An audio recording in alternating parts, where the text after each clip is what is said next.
Elles ne manifestent pas encore, mais ont entamé hier un mouvement de grève qui pourrait avoir des répercussions importantes pendant les vacances. Les infirmières libérales. Sylvie Ciron, bonjour. Vous êtes représentante régionale du syndicat Convergence Infirmière. Alors, il y a 120 000 infirmières libérales en France. Il s'agit d'une profession assez peu syndiquée, qui n'avait pas fait grève depuis 4 ans. Alors, dites-nous, quelle forme va prendre ce mouvement et pourquoi ? Alors, les infirmières, je vous remercie déjà de me donner la parole. Les infirmières libérales sont des infirmières qui agissent surtout sur tout le territoire, 7 jours sur 7. Et elles vont entamer une grève des nouveaux soins, c'est-à-dire que nous allons refuser ou déporter les nouvelles prises en charge en cette période de fête. Et dans la mesure où l'hôpital est déjà en très grande souffrance, nous allons montrer par là même le bien fondé de nos revendications. À savoir que si nous sommes exaspérés, c'est tout simplement parce que nous n'avons pas eu de revalorisation de nos actes depuis 2012, ainsi que l'indemnité de déplacement qui n'a pas été revalorisée depuis 2019.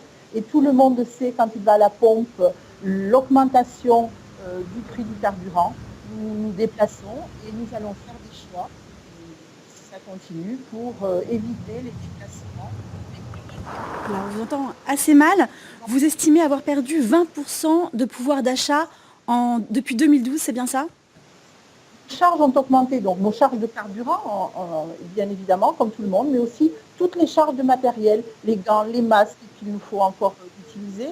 Et puis, il y a aussi les impératifs qui sont dus à nos matériels informatiques, avec de nouveau tout un tas de dispositions qui nous sont demandées et qui, les officiels métiers, ont un surcoût de plus en plus important, mais aussi nos charges, nos cotisations, nos charges de prévoyance, nos charges d'assurance, véhicules, de responsabilité civile.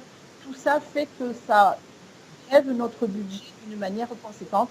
Pour certains, ça peut représenter 20% de leur chiffre d'affaires. Et vous demandez aussi que la pénibilité de votre travail soit reconnue.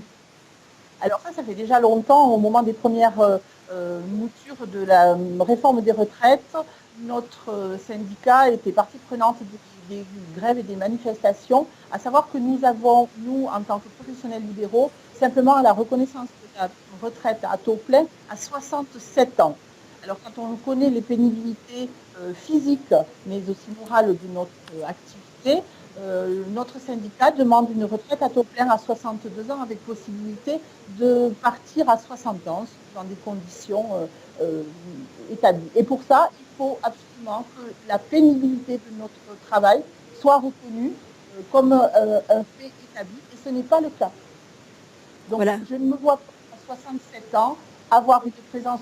Merci beaucoup, madame. Merci beaucoup, Sylvie Ciron. Voilà, c'est aussi une question de reconnaissance de l'apport des infirmières libérales à la société. Et vous êtes, je le rappelle, représentante régionale du syndicat Convergence Infirmière. Et veuillez nous excuser pour ces problèmes de son liés à la liaison téléphonique.